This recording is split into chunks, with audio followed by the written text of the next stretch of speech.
If you're listening to the replay of this live, be sure to punch that like and subscribe button and let me know and drop it below your 2 cents as we go throughout the live. And you feeling like you can't go backwards, you got to step up the competition, and then at the same time feeling like you need 10, 15, $20 million. Nobody wants to fight Crawford though. In a rough spot. Everybody's afraid to fight Crawford.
What up? What up? What up? Hi, welcome to the channel. I'm Jay, and this is our 2 cents, where we talk everything boxing, and everybody's entitled to their own opinion.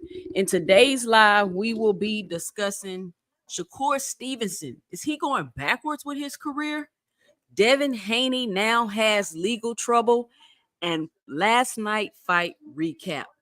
But before we do that, make sure you punch that like and subscribe button and let me know and drop it below your 2 cents as we go throughout the live. Salute to everybody in the chat. Let's see who we got in the building. We got Zach in the building. What's going on? Barbara D, how you doing?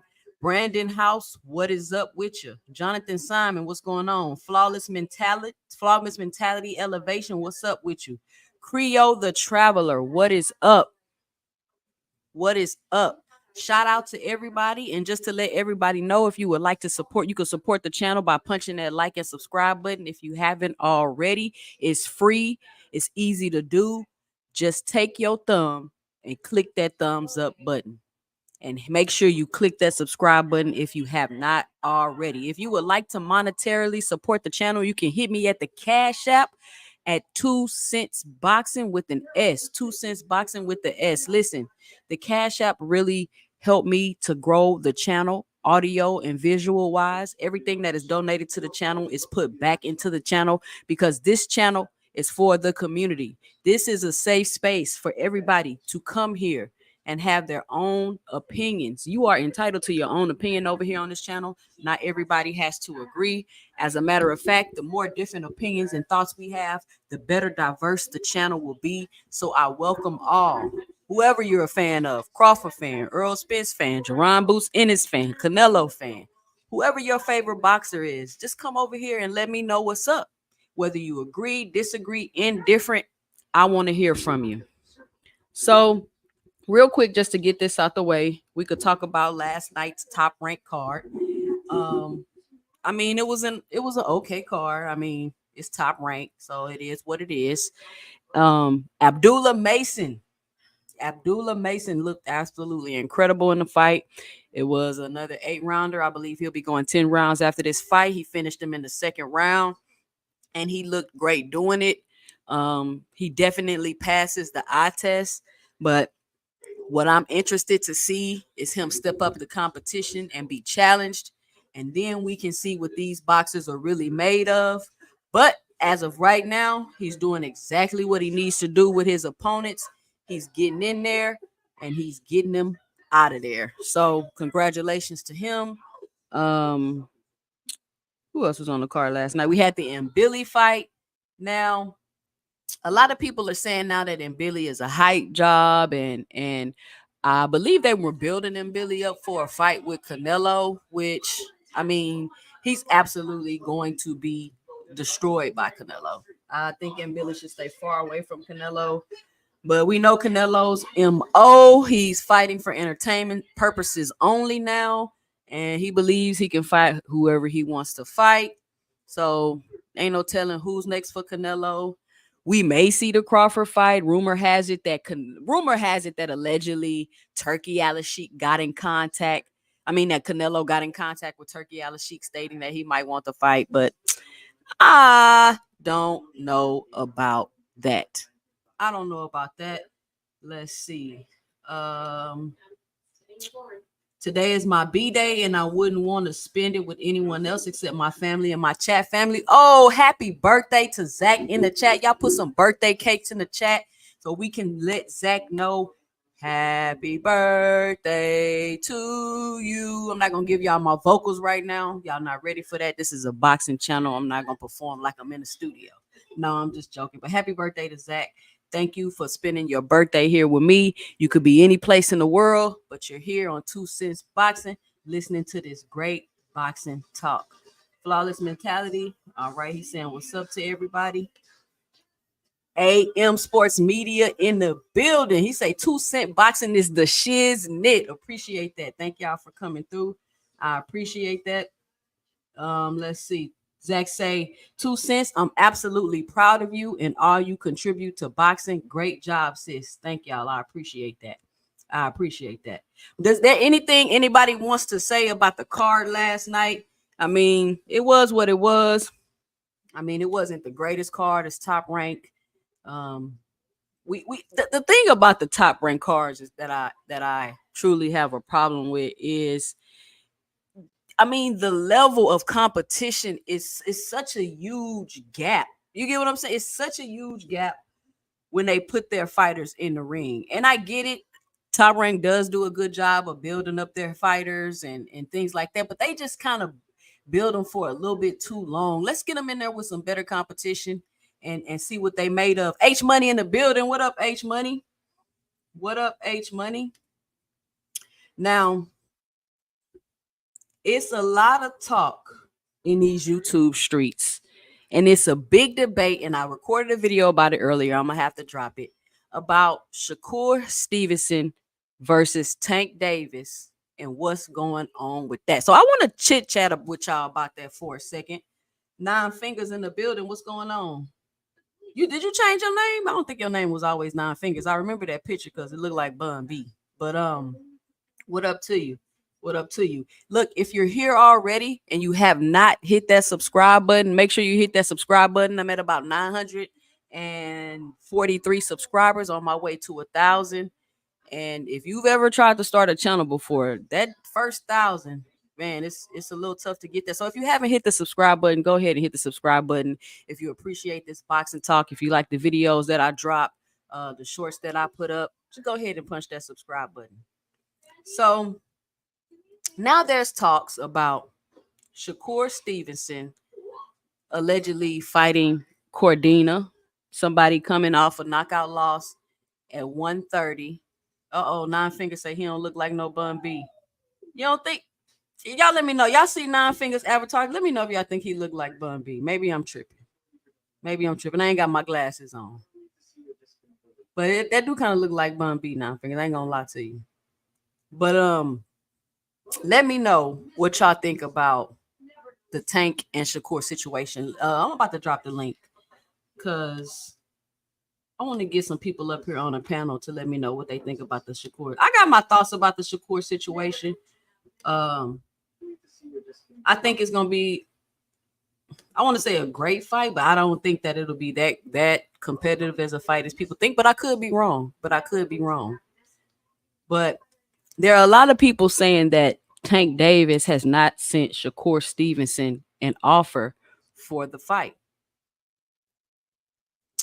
It's a lot of people that think that they haven't sent Shakur an offer for the fight.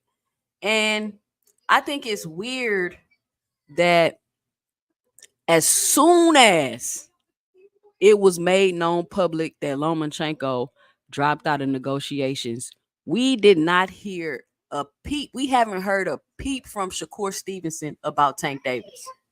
Well, we have heard Shakur mention Tank. What he said was Tank not ducking him. He know the fight is gonna happen. He not ducking him. Nobody ducking nobody. So there we go. The debate has been solved. Shakur Stevenson has let y'all know that nobody is ducking nobody and that the fight is going to happen, which leads me to believe that the fight is in the works. It's just not happening next. And there are a lot of people upset about the fight not happening next, and they believe the fight should happen next. But I pose this question to people that believe that. Tank Davis has a 6 or 7 fight deal with Amazon Prime. So my question to that is, if Shakur Stevenson is the biggest fight allegedly that he could make at 135 pounds, why would he fight him so early on his contract? Number one, if Tank Davis and Shakur Stevenson haven't been preparing for each other, like they didn't know Lomachenko was going to drop out of the fight. They wasn't, Tank, I'm not going to say he wasn't preparing or that they weren't preparing. This is just my 2 cents. Let's just say they weren't preparing to fight each other next. Of course, they're not going to make the fight. They haven't been preparing for each other. This would be just like the last minute do. Oh, he dropped out. Here you go, sign the contract. No, this is a big fight. So my 2 cents is I believe that Tank Davis and Shakur Stevenson will fight in 25. They're just not fighting next. And I think as fans, we should be okay with that. We should be okay with that, because if Shakur Stevenson is the biggest fight Tank can make and then he make the fight and beat Shakur Stevenson, then what? I mean, what after that? Then y'all are just going to continue to complain about Tank Davis opponents the rest of his career because he's already beat. Then they're going to be like, oh, Tank should move up. He should move up, when he weighed in at his last fight at 133 pounds. Tank should move up. Tank should move up. So I don't think Shakur is ducking Tank. I don't think Tank is ducking Shakur. But I will tell you why the talk is happening and why Shakur receives the criticism that he gets for not fighting Tank next. Number one, the day before Lomachenko dropped out of that fight, Shakur Stevenson and Kenny Ellis was on Fanon International Boxing. Shout out to Fanon International Boxing. And he said, put me in, I'll fight him. Put me in, I'll fight him. That's what he said. Put me in, I'll fight him. Okay, cool. Put you in, you'll fight him. Oh, we got Mr. Moss in the building. What's going on, Mr. Moss?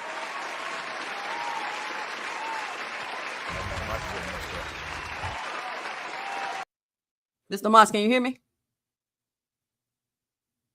Hello? Mr. Moss, can you hear me? All right, I can't. Mr. Moss, cut your camera on when you're ready to come on. I can't hear you.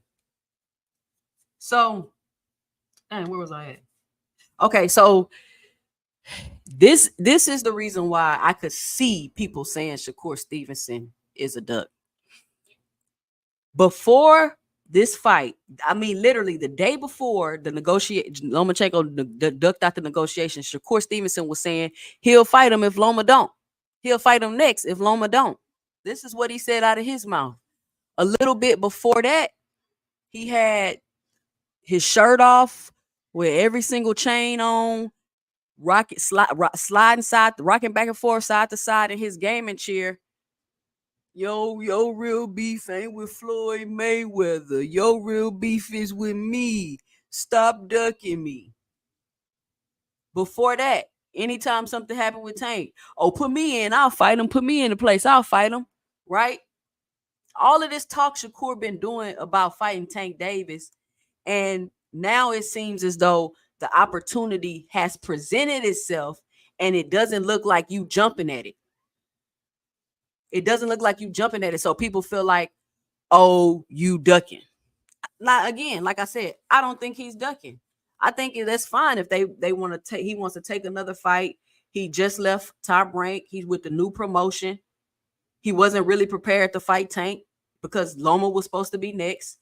So I'm going to go out on the limb and say we will most likely get that fight in 2025. But these boxers got to stop painting themselves in corners by saying things on the internet and then getting mad when fans respond and react a certain way. Mr. Moss, you there? I'm back here, 2 cents. Can you hear me? Yeah, I can hear you now. What's up? All What's right, up? good. What you got for the show? Not much. I mean, first of all, salute to you. I think you're spot on. I do think that I don't think none of these two guys, in particular, Tank or Shakur, are ducking. I think the business of boxing always gets in the way. And you just said something that caught my eye. These boxers have to stop going on social media saying things because when we hold their feet to the fire as fans and they don't deliver what they say that they're going to deliver on, it makes them look a certain type of way. Now, when Tank and Loma didn't work out, I was saying, man, like now is the time for Shakur and Tank to get it on. I mean, there's no excuse not to fight each other right now. Now, you said in 2025. I know the year is ending and it's coming to an end. So, if Shakur wants one more tune-up fight, or if Devin wants to go fight De Los Santos or Jose Benavidez, the guy who just beat Pitbull, I'm okay with that. But next year But for hold on, real 2025, quick. Let me. I'm not to cut you off, but let me stop right there because that brings up my next point. okay, Now, you not ducking Tank, cool. I'm okay with that. The issue to me comes in is when I'm hearing rumors in the YouTube streets that you're about to fight a 130 pounder moving up to 35 off of a knockout loss. And I think that that's where Shakur gets a lot of the backlash from the fans because we want to see you fight more competitive fights. In my opinion, you should be stepping up the competition, especially if you're preparing for a Tank Davis. What you think about that? of course. I mean, listen, he needs to get in there with punchers. And we saw when he fought De Los Santos, he was hesitant to come forward. And so you bring a guy up from 130, come off a knockout loss, that's not acceptable.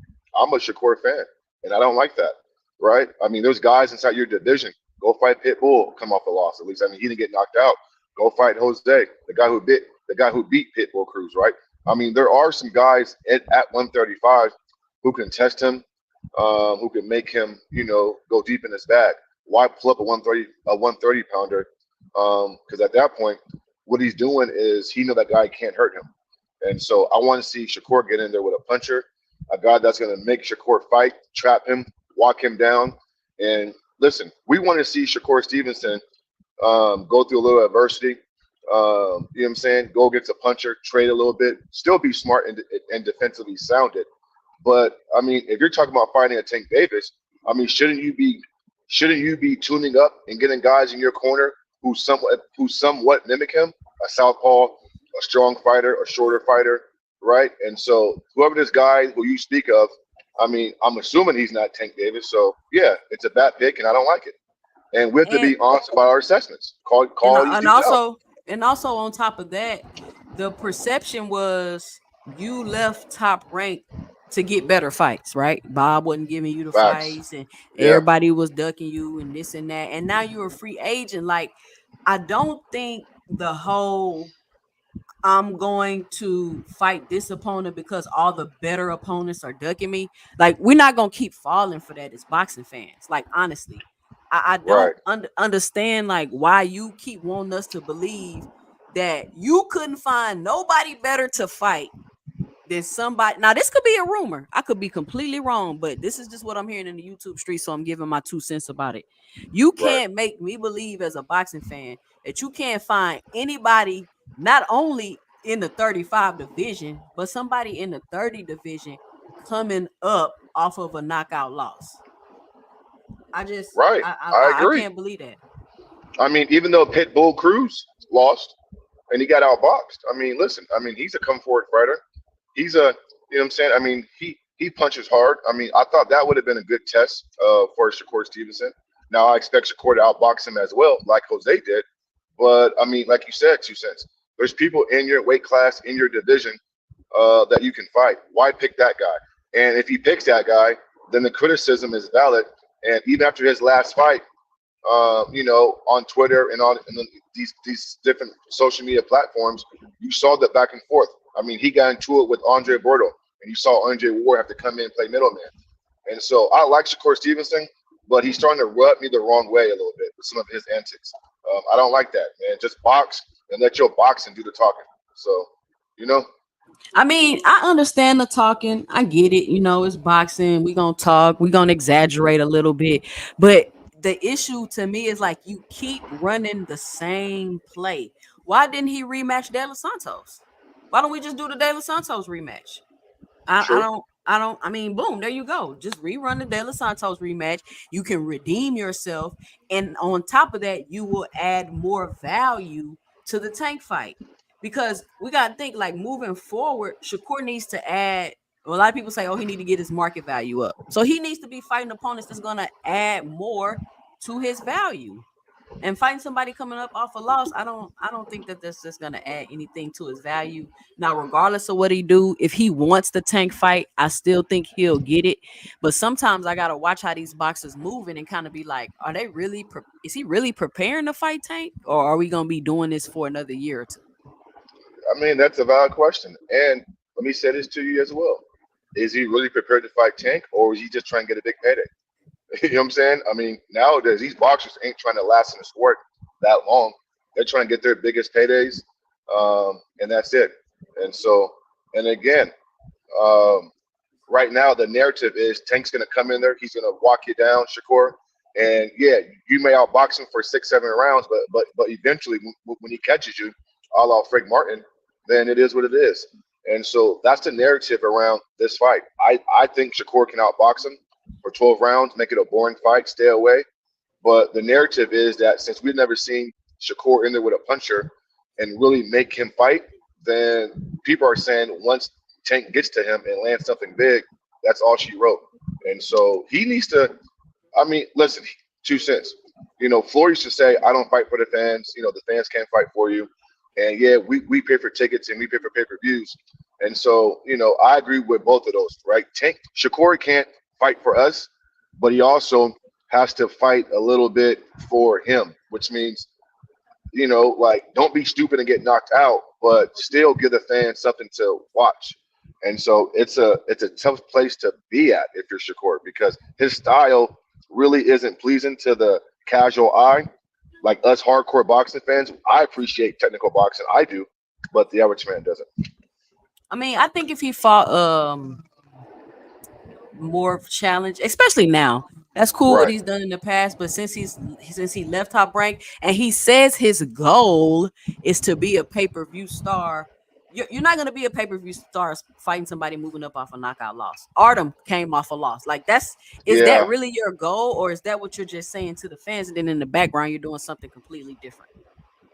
it's the latter. He's doing something different. I mean, even in the Arden fight, I mean, I think it's the fifth or sixth round. I says, "Oh, okay, Shakur." He started stepping on the gas pedal and coming forward and being first and stepping to him. And then I thought he had him hurt and he can get him up out of there. And then he just stopped. And it's like, come on, bro. Like, this guy can't hurt you like that. Yeah, still be safe, but showcase your skill set and get this guy up out of here. We don't want to see no 12-round fight. Like, come on, man. And so, yeah, I mean, boxers are going to sell us a dream. I'm going to knock you out. I'm going to come forward.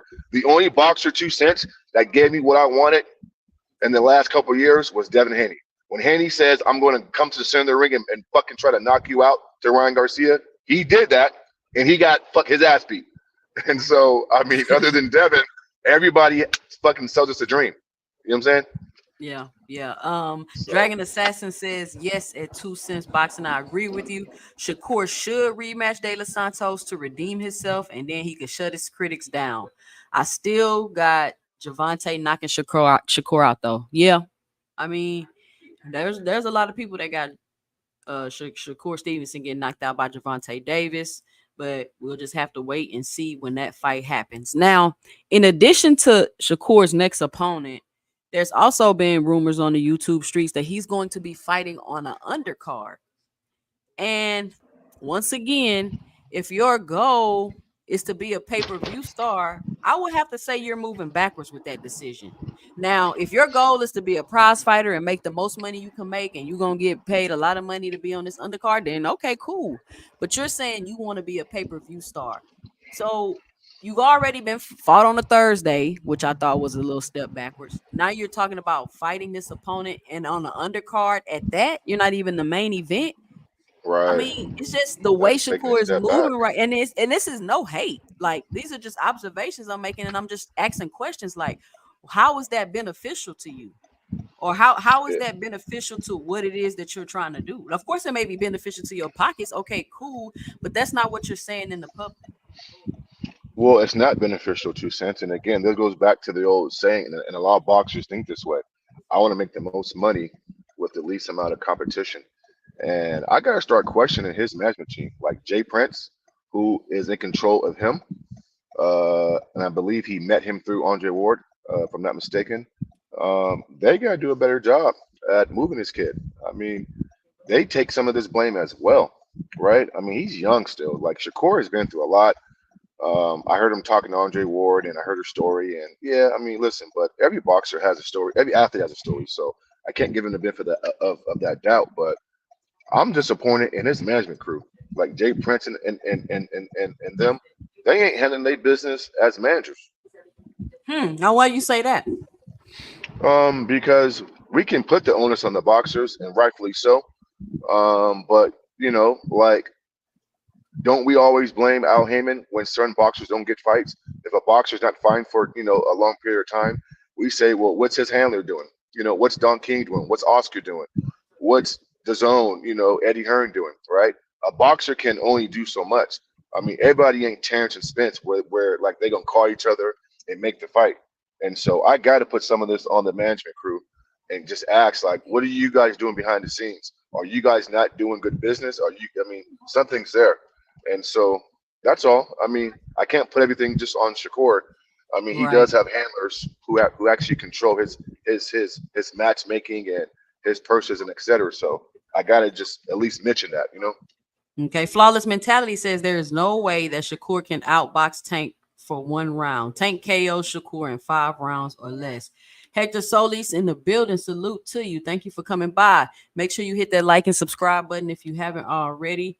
Dragon Assassin says Shakur is not making sense moving to fight on an undercard after what he said he wants to achieve.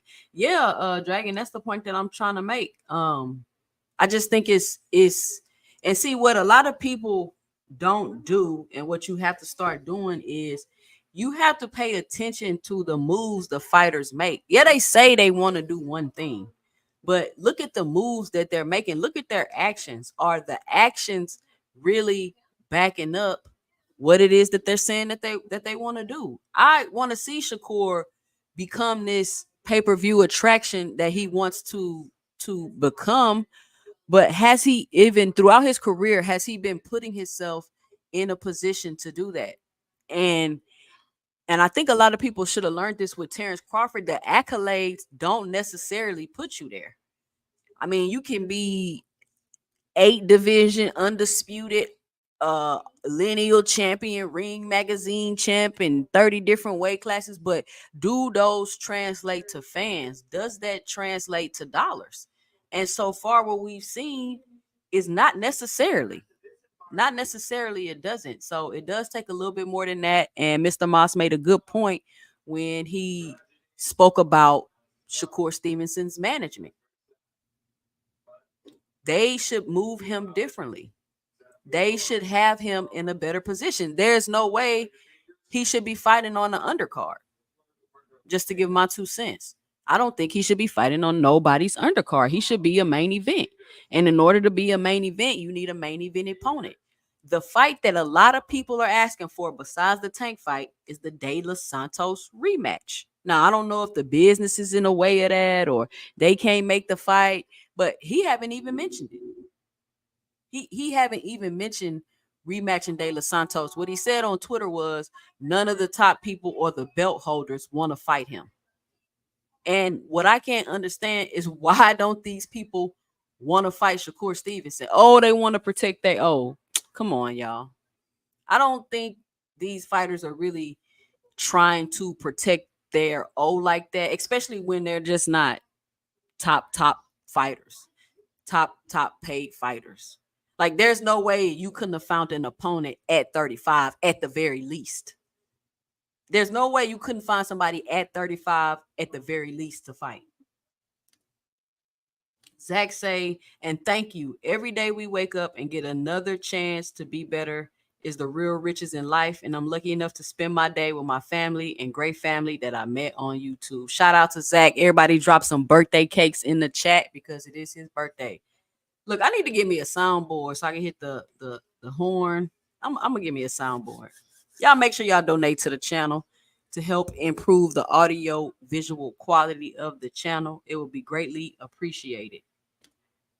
We got Coach Eddie in the building. What's going on, Coach Eddie? Hey, what's going on, T-Sin? How you doing this fine Sunday afternoon? I'm good. How's it going? Oh, good. Everything good. What you got for the show? What's your 2 cents? Hey, everything you said. I think a lot of times with Shakur, I think he's overestimating his star power, his entertainment value in boxing. Nobody is waiting on a Shakur Stevenson fight. It's like if you're waiting on Shakur Stevenson fight, it's virtually like waiting on nothing because you know there's no excitement. I mean, there's very little excitement. Let's put it like that. You have to actually. I think Shakur Stevenson is more like a niche. He has a niche fan base. You know, like I enjoyed the fight last night on ESPN probably a lot more than I would enjoy any Shakur Stevenson fight. You know, the fight with Mobility and Derevchenko, that was a good scrap. You know, and if you've been watching boxing for years and years and years, you already know what Shakur is bringing to the table. It's a boxing purist style. You know, it's not very entertaining. I mean, he's a good boxer. You know, don't get me wrong, hit, don't get hit, sweet signs, whatever you want to call it. But the entertainment value isn't there. I mean, you got a kid who's too much safety first. I'm not saying go out there and get your head knocked off, but a kid that can do a lot, has a lot of potential, and we just want to see him step on the gas and push himself and challenge himself. Because at the end of the day, I have that's like when I hear about Shakur Stevenson fight, I'm not getting excited about the fight. I know what to expect, you know. So he gotta keep that in mind, you know, when he's picking these opponents and stuff. Because like I'm not sure who he's fighting next. I kind of tuned in. Who is he supposed to be fighting? A guy named Cordina allegedly that just coming off a knockout loss from the Yeah, 130-pound division. yeah, trash. Nobody wants to see that. If you're an A-class fighter, first of all, if you want to, he wants to be held in regard in the same breath with all the A-class fighters. But look who you fighting. If Terence Crawford was to fight somebody like that, no credit. If Boots was to fight nobody like that, no credit. If Tank was to do something like that, Not to no cut you credit. off. Hold on. We got Paid in Full in the building. What's up, Paid in Full? I'm gonna get to you What's going next. But see what they do, Coach Eddie, is they make it seem as though the reason why he can't get a better opponent is because everybody's ducking him. And that's what I was just saying. Like, you're telling me you couldn't find nobody at 35 to fight? You couldn't find nobody coming off a win to fight? Like, they want to say, oh, all the top guys ducking me, so let me go to the bottom of the barrel and pick somebody up. Not taking nothing away from Cordina. And then you're on Twitter, oh, Cordina's a great fighter. He was weight drained at 130. That'll be a good fight. Like you're defending it. Like it's weird to me how Shakur Stevenson is moving. And anybody in the chat, if you think I'm tripping or you got a different of opinion, you can click the link, which is at the top of the chat, or you can let me know and drop it below in the comment section. But that's what I'm saying, Coach Eddie. They like to say, oh, it's nobody else. This is all I can find type of situation. This is why I'm fighting this opponent. Yeah, I agree with you. It's almost like he's trying to finesse the game. You know, he's not. You know, boxing is a blue collar. You know, I always appreciate the blue collar lunch pail type of guys, even though they might not have all the skills and talent, but they come to show up. to fight. You know what I'm saying? To get a crowd a good fight. To put themselves on display and to give it their all. Like the last fight that we seen last night with Mabili and Derevchenko. I mean, that defines what a fighter is. A guy that comes in and shows up like with Shakur. He acting like a prima donna. Ain't nobody really checking for him like that. I'm not checking for him like that. I know you got some diehard fans. He been better off, getting a fight with Frank Martin or somebody like that. Call out Devin Haney. Catch Devin Haney coming back. You know what I mean? Come on, bro. If you want to be that top guy, you can't be fighting these guys that nobody ever really heard of, man. You got to be fighting some guys that got some accolades or something, Yeah. And something to bring to the that's table. just what I'm saying. Like your intentions are not what you really telling the fans in the public. But shout out PGH Big Dog. Thank you for coming through. Tony Reviews. What's up? We got that whole boy in the building. Slogan one in the building. What's up, y'all? Shout out to y'all. Paid in full. What you got for the show? What's your 2 cents?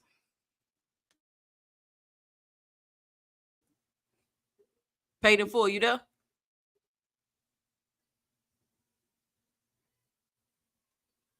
Tony Review says Cordina is a trash fight. The dude is coming off a KO loss. And then, I mean, they want to feel some type of way when they be criticized, but it's like you kind of bring the criticism on yourself when you do all of this talking. You do all of this talking. You really made it seem Big Supreme in the building. What's going on? You really made it seem like you would be willing to fight Tank if Loma ducked the fight, if Loma dropped out the fight. And then when it came time, your lips is zipped up. It turned into, oh, Tank not ducking me. I just know the fight gonna happen and all of that. So I think really the issue with a lot of these fans, I mean, with a lot of these boxers that a lot of the fans have issues with is that they kind of double speaking. They're saying one thing, meaning another thing, and then moving a completely different way. Paid in full, you there?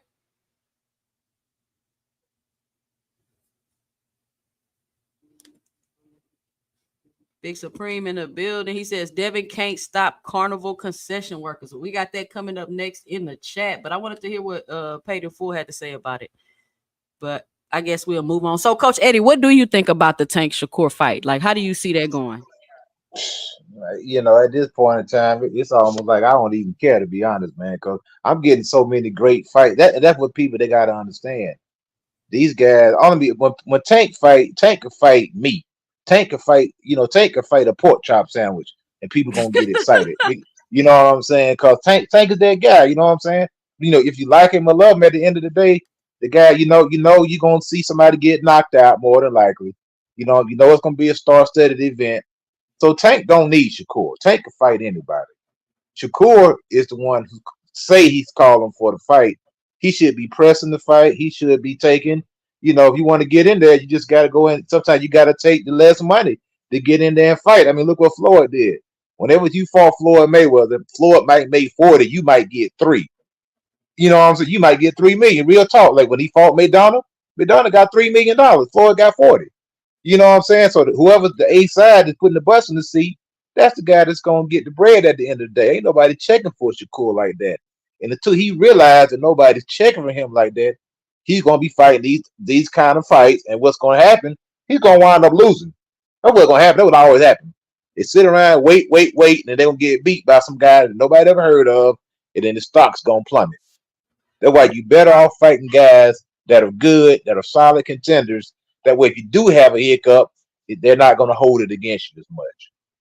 But Marshawn if West in the go building. ahead. Salute, Marshawn. Make sure you hit that like and subscribe button. And shout out to Barbara D for the $5 holla in the super chat. Thank you, Barbara D. It's very much appreciated. My Paid in bad, full, you back?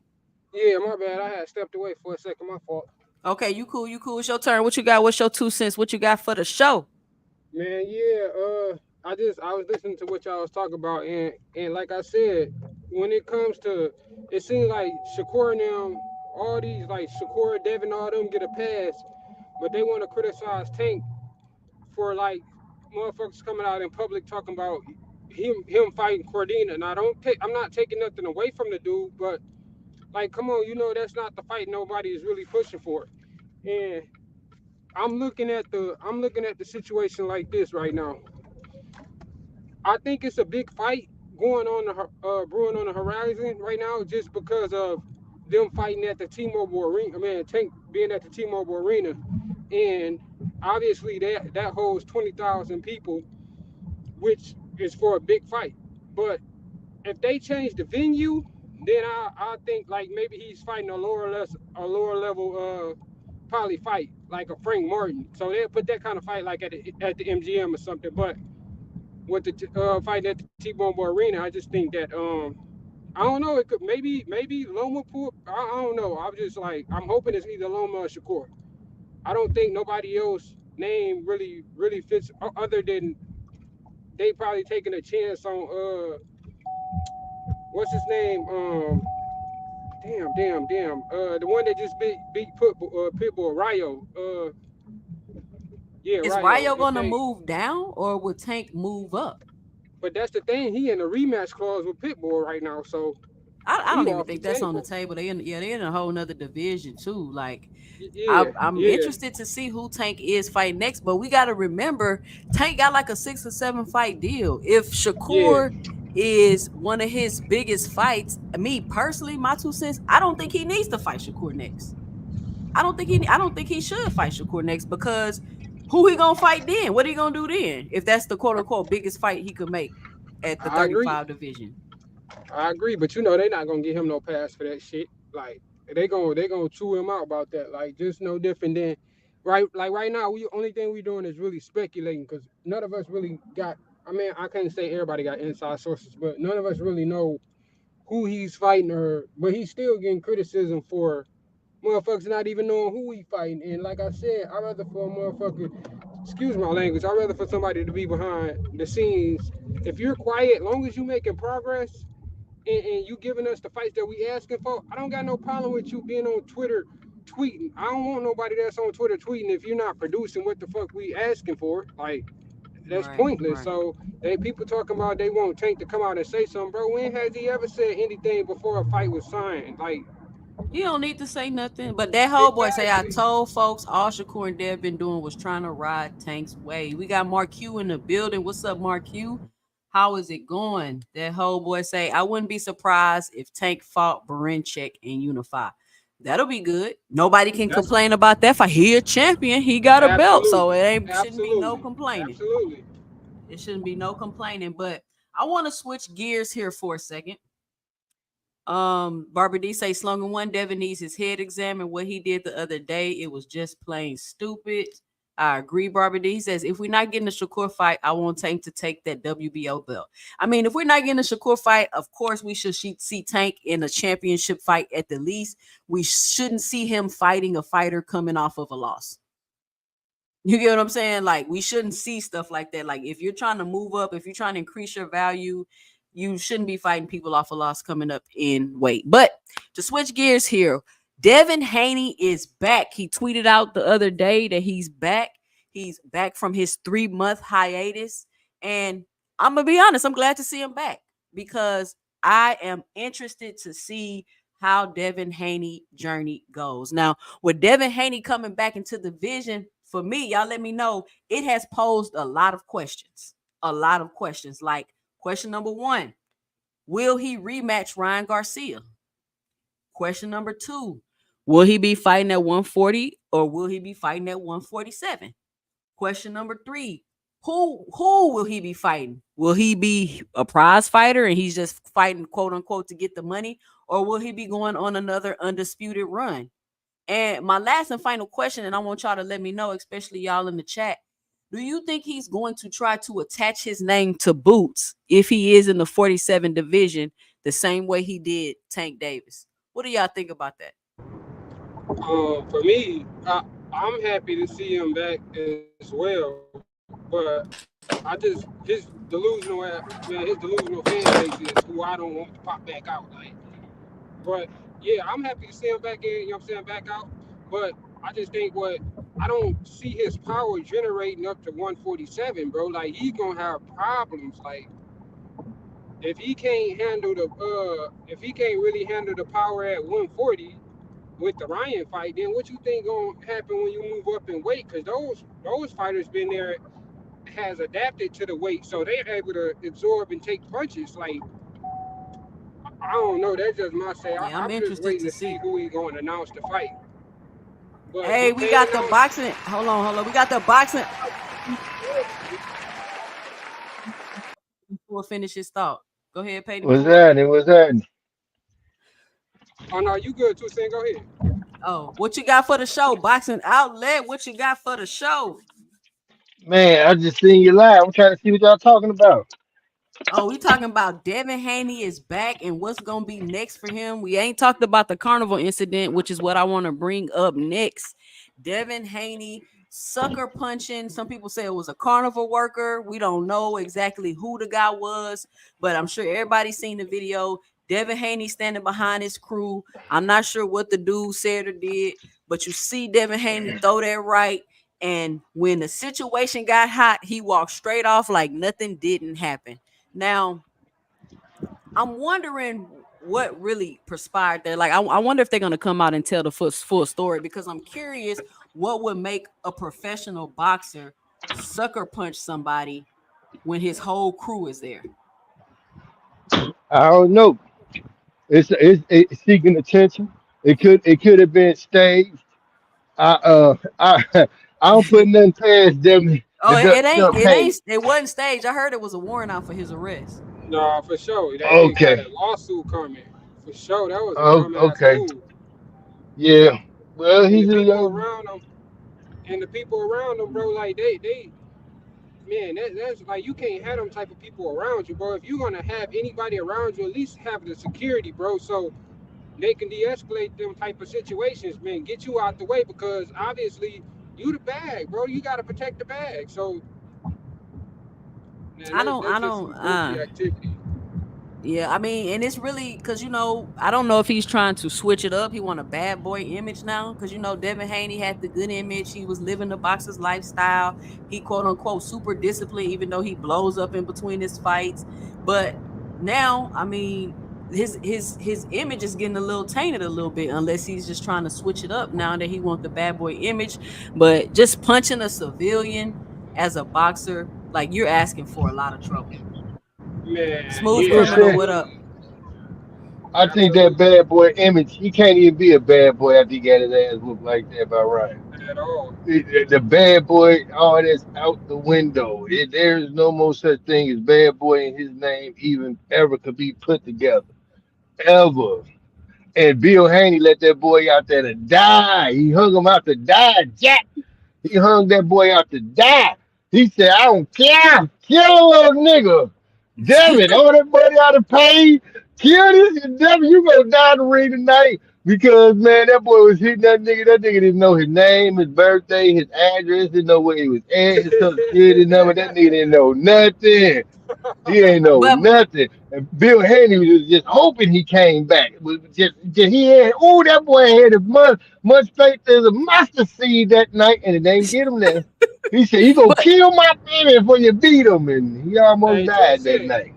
Hey, two yeah, what's cent. up? What's up, So Pay? you remember when they was kept on saying Devin is the face of boxing and all this shit, talking about he don't get in trouble, he's a stand-up guy and all this shit, but yet this morning I hit catch. He done caught a gun case. After that gun case, now he done caught a damn assault charge. Like, man, bro, he ain't good as y'all think he is, bro. He ain't that good upstanding guy that y'all think he is, bro. Like, but they try to tear down Tank for what the case that he caught though. Like that shit crazy. We Yeah, got that Tony Reviews in the building. What's up, Tony Reviews? that nigga's a straight up cornball, man. God. I mean, but what do y'all think? Seriously. Do y'all think that? I mean, do y'all first of all, do y'all think that he's going to rematch Ryan Garcia? Because I want to see the No, rematch. I no. want to Nah, see he the said he rematch. put his life Oh in God, danger. scary ass. Ashley Corner, what up? He said that man put his life in danger. Yeah, I believe we get the rematch. Why not? You got business there. Actually, that'd be the best fight for you to fight. And If that's a somebody you don't money fought, fight for him. if you don't fought the guy 7 times, what's the goddamn difference? Okay, you got. I mean, what you gonna do? You gonna go up to 147 and fight those guys? I will fight Ryan Garcia 3 times. Go if I Absolutely. beat it if I beat it in the second time, let's do a trilogy. Do the Deontay Wilder Tyson Fury thing. Don't fight nobody but each other for the next year and a half. That way you Yeah, can stay out of one. That way you stay out that of trilogy 147. that trilogy ruined We need to both of pack a them switch. though. That trilogy ruined Fury and Wilder. Pack a But see, switch. those guys really hammered each other. Like Devin Haney, he didn't take a prolonged beating. He just got hurt every time he got hit. He didn't take Yeah, like that's true. 12 rounds of punishment. You know That's that true. that that's the good thing. You know that he didn't take punishment. He just got kept getting dropped. So he should be able to bounce back from that. Man, Now, will Devin Haney? A lot of people don't know. Like, will Devin Haney even be the same? I'm so interested to see moving forward what goes on with Devin Haney because it's just so many questions. It's so many Oh yeah, questions. I think he'll be better. Sometime when you get your butt whooped, he'll probably go back to the lab, tighten that defense up. You know what I'm saying? The biggest thing in hey, boxing, it don't anybody can get hurt. It don't matter who you are. hey, If you're not defensive responsible, you're gonna get hurt. You know that's what separates the great fighters from the good fighters. The great fighters have great defense. You know what I'm Devin ain't saying? got no hands, yo. Devin ain't got no Hey, power. I ain't gonna say that. He got respectable power. It's He ain't got respectable. no power. That's a lie, Respectable to man. You who? don't believe To that. who? Ask Ken. That's a Respectable to kid. who? Especially if he That's a go to kid. respectable 47. to who? Standing up He the there throwing dog punches. slayer. He Well, all I fighting say is, dude I way mean, smaller than him. the That way power. the way he busted up George Kambosos, he busted his face up. That ain't So I'm not nobody. saying And Loma, he's and not Loma a King he's gonna not a stop him. knockout puncher, but he has respectable power. It's And No, Loma respectable. them King them gonna little stop him. niggas, all But them little niggas though. that's my thing though. If he had power, it literally he went 24 rounds with Loma. With George Kambosos, and Loma stopped him. But No, all I'm right, not. I'm hold not on. We saying got he's not. I hold said on, it's respectable. It's a respectable hold on. power. Tony, I don't He's know not who a knockout respect it. artist. It's respectable. The midgets, the short fighters don't respect his power. Ain't nobody his side gonna respect his power. He can't keep nobody above him. My homie Maurice Lee was sparring him right before the Ryan Garcia thing, and he said that boy do not got no power. He ain't got what's up? no power. What's up, Rachel Richardson? Turner Reviews. Thank you for coming on to the panel today. What's your 2 cents? What you got for the show? Yeah, Devin Haney is broken and he can't be fixed. The dude, look, I'm starting to believe what Regis said about him getting a loss reversed in Mexico. It got evaporated, erased because the Ryan Garcia loss disappeared and he lost to Loma and got a win there too. So, in my opinion, he might have 3 losses on his record. The dude's got no punching power, zero. He hits as hard as I could throw a piece of popcorn at your face. Man, Like stop you it, won't man. even register it. Hey, I'm telling you, like the dude, he just sucker punched the guy who didn't even see his jab coming, and the dude kept talking like he never was even hit at the carnival. Like, come on, this dude, I'm telling you, he's gonna get beat up. The only time he'll win a fight is if he's 4 to 5 inches taller than you and outweighs you by 30 pounds. If he doesn't have yeah, that, like Ryan showed you, he's gonna get mollywopped.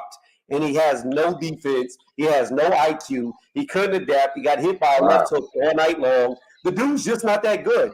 He got Say away you with hate. beating up Say some you little hate guy. Devin Haney without say you hate Devin Haney. God No, dang, I'm brother. just telling you facts. We know. I All can't right, help we it. got you, man. I can't help it that my facts get you emotional. Like the fact is, he's not that good. He can beat up little men, but that's it. And that's he's what a I'm saying. cornball.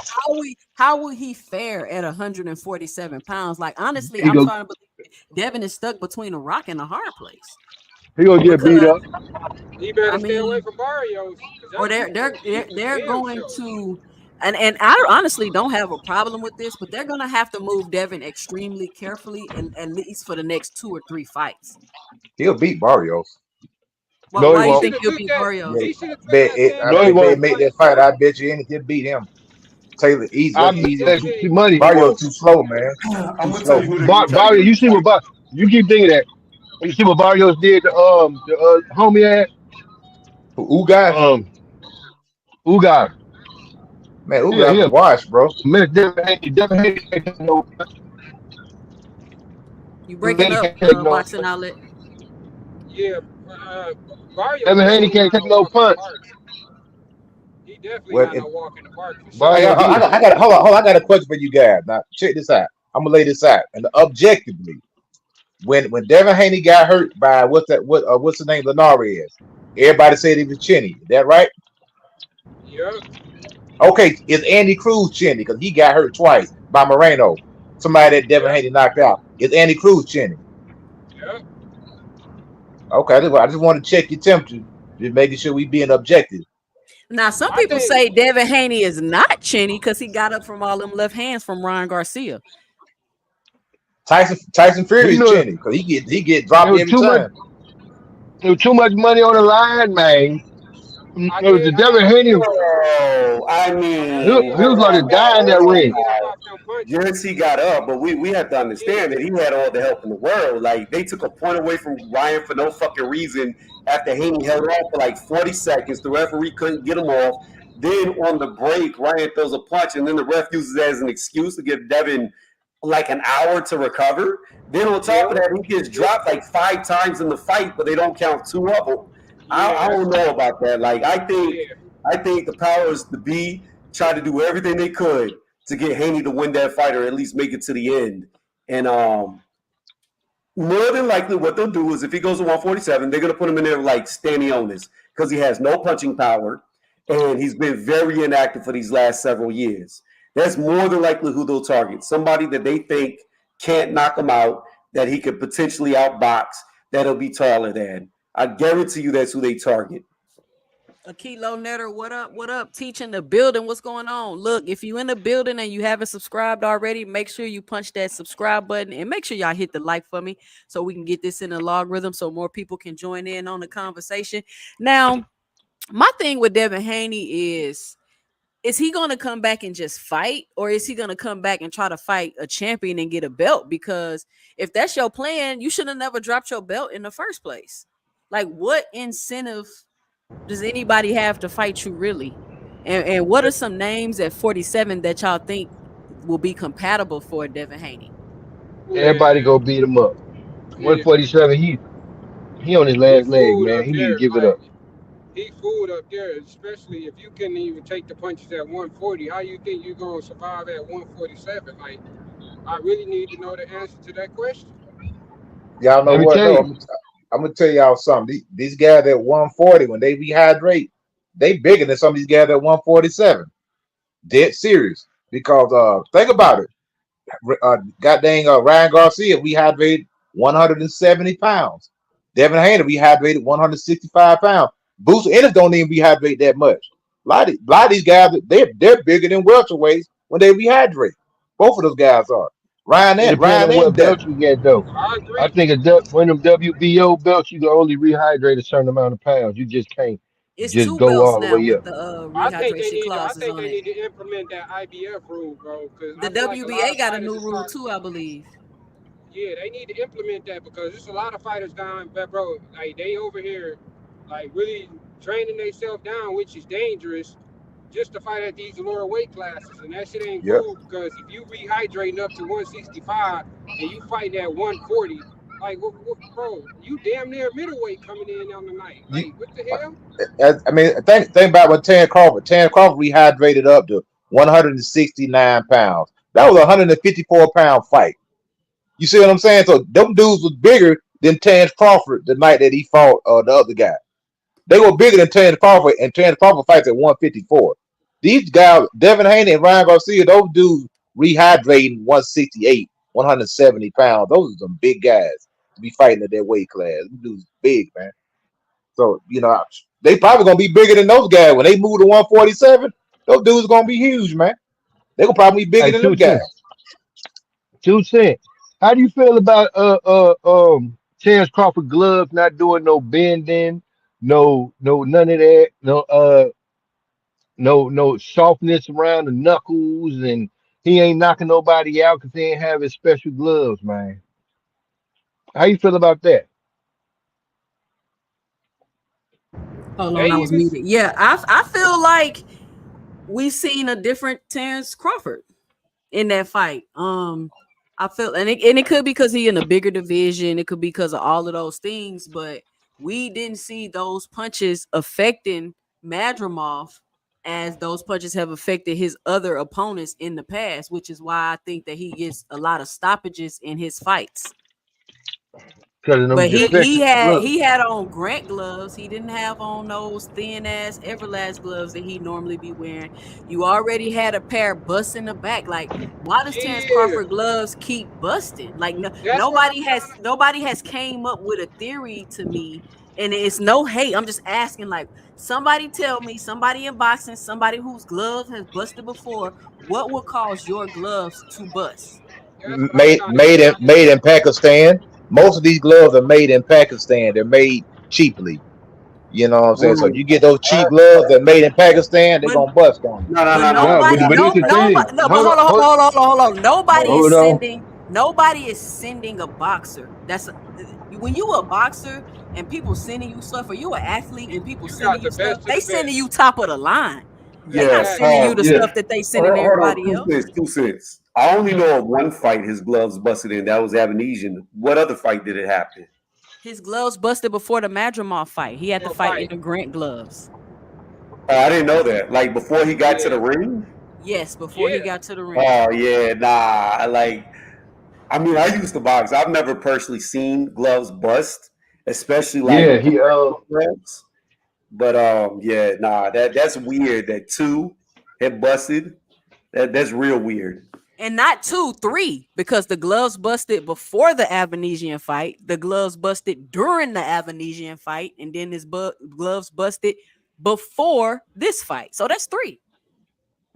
And man. then he tried to hide the shit. He tried to put that shit behind his back so the ref actually wouldn't be able to see that shit in that Abanesian fight, bro. Like, man, son, it's some suspect shit going on with them gloves, man, especially with him.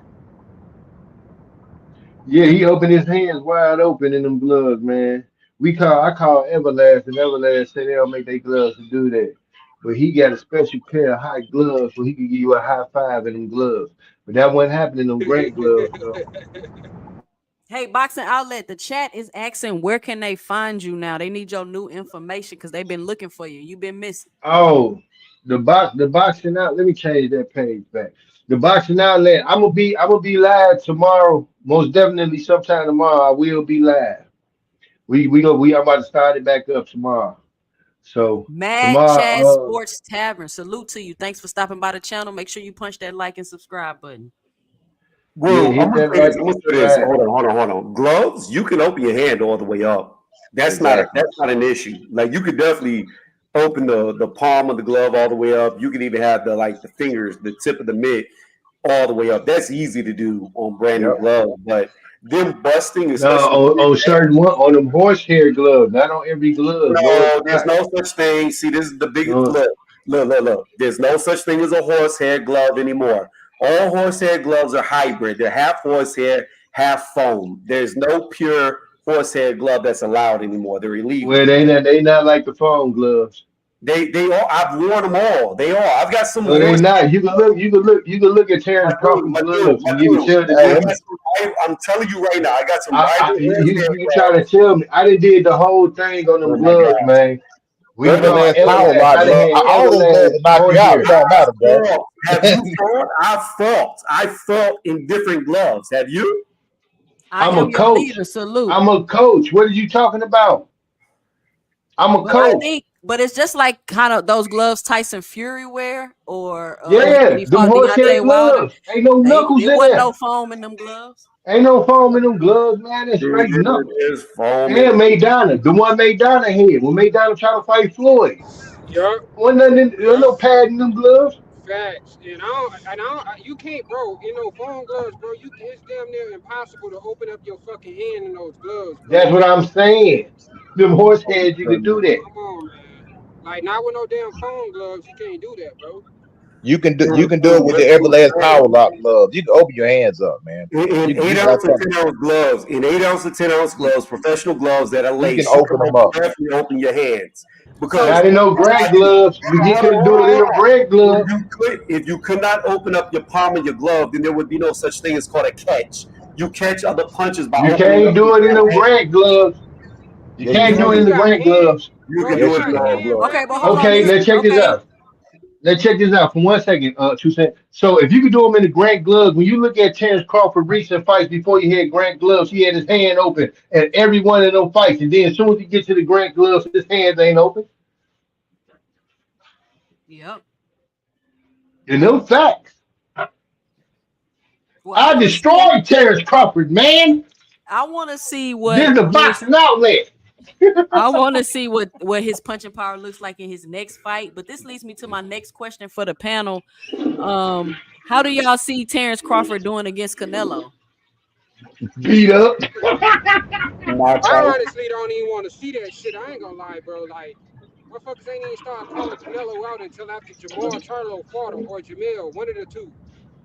And like now, all of a sudden, motherfuckers want to go up there, man. Ain't nobody trying to see that shit, man. Man, Canelo a duck, man. I don't like Canelo, man. He's a duck, super duck. I'm advising Boots to move, drop that, Hey, duck or forget not, that IBF. he'll knock Crawford out. Crawford will He not see the would, 12 yeah. round. Nope, he So won't. this panel is pretty much even that they think that Canelo will knock Crawford out. Man, there had to be a Bud buddy to think the Bud will be Well, Canelo, I'm man. gonna tell you the only thing about Canelo, it depends on how Crawford fight. If he come to survive, he ain't gonna get knocked out. But my thing It, is, I it, this, it think ain't if no he way come he to can do fight. anything, It he don't gonna matter get knocked out. how he fight. He gonna get his ass whooped. If them he old if same he come shots. to if he come to survive, he ain't gonna get knocked. If he come in and do like Jamel Charlo did, run around that ring for 12 rounds, he ain't gonna get knocked out. Man, but I He ain't am gonna your survive eagle. no 12 rounds, bro. He ain't gonna survive no 12 Jamel rounds. Charlo ran the whole fight, man. He ain't get knocked out. He ain't gonna survive no 12 rounds. He not Jamel Charlo. if Yeah, his so that's the power ain't only way he generated, not gonna get knocked out. That's what I'm saying. See, a lot of people No, want to no, it don't matter. criticize. A He lot of people want to criticize Jermell Charlo like he just ran the whole fight. No, he tried to fight and he realized this is more than what the hell I thought it was gonna be. So yeah, the I'm not punches about to get weren't. my exactly. career ended tonight Man, that in this sucker fight was with scared, Canelo. man. I'm not His about to punches, get knocked out for the fans. I'm not about to do that because I got a bro. whole career ahead of me. His punches wasn't registered Absolutely. at 168 though. Like that's the thing, bro.